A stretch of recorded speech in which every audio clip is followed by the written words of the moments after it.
Well, Frank Holmes, our guest, was talking about networks and innovation and all the things that are happening. He wrote an incredible Frank Talk article. It says, gold is off to a slow start as central banks pivot towards digital currencies. Frank, tell us about digital currencies. Well, it's really important, the social network story to share with you, because this evolves into Reddit. This GameStop caught all the imagination. This is also the digital world. So you have these new social networks, and they have their own feelings. And you've got to think of a cluster of stars. Are you in the middle of those stars of the galaxy, or are you in the outer part? And how you share information. So the idea and the concept that millennials could come in and ignite price discovery, we saw it with our JETS ETF. It goes from 40 million in assets to 4 billion.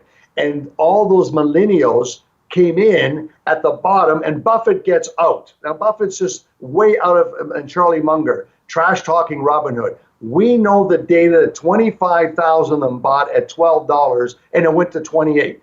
They're not stupid. Buffett got out, and then they more than doubled. And so we're seeing these new social networks all of a sudden having an influencing factor.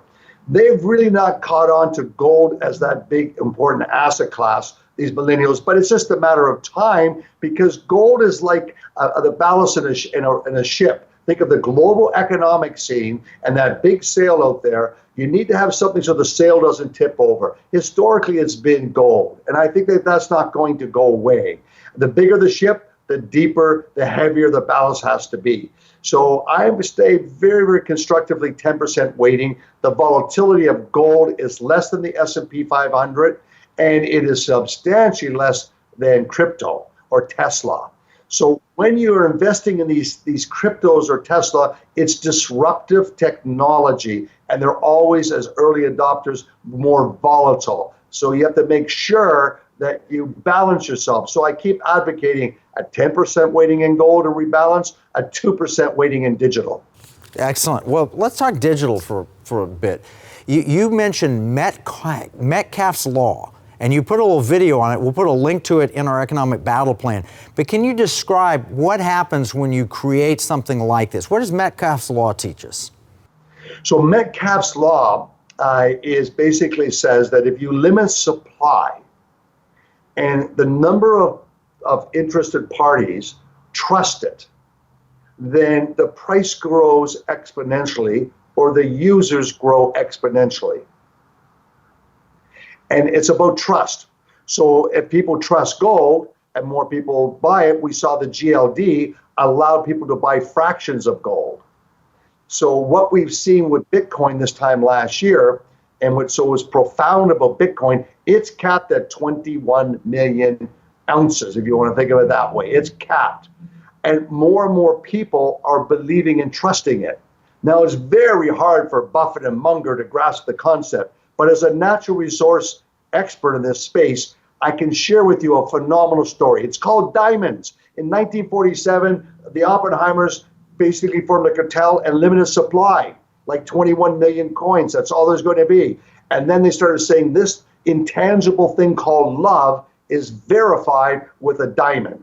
That diamond was at $100. That diamond goes to $1,000. As more people trust that a diamond represents true love and a commitment, intangible to tangible, it goes up. So, that's not true. In the 60s, Oppenheimers went to Japan. They never had engagement rings. And so they got more people believing that. And how did they do it? With influencers. They did it with influencers, with Madison showing movie stars, and then other influencers where diamonds represented love. Today, we have Elon Musk being an influencer, saying that he's putting Bitcoin on his balance sheet. You have PayPal saying you can't buy a stock or an ETF in PayPal, but you can buy a fraction of Bitcoin. And by the way, my Bitcoin went from 10,000 to 50,000, so my $1,000 investment is worth 5,000. I'm going to peel off 1,000 of it to buy a new TV on Amazon or Best Buy. I don't have to go to my bank, my credit card. I do it all within PayPal. This is the digital world. And that is that social network of young millennials are used to that. They're used to gaming and being superstars at gaming and earning digital money in that software. So it's very easy for them to appreciate this concept. So Metcalfe's law says we cap the supply, more users, now they can buy fractions, it grows exponentially.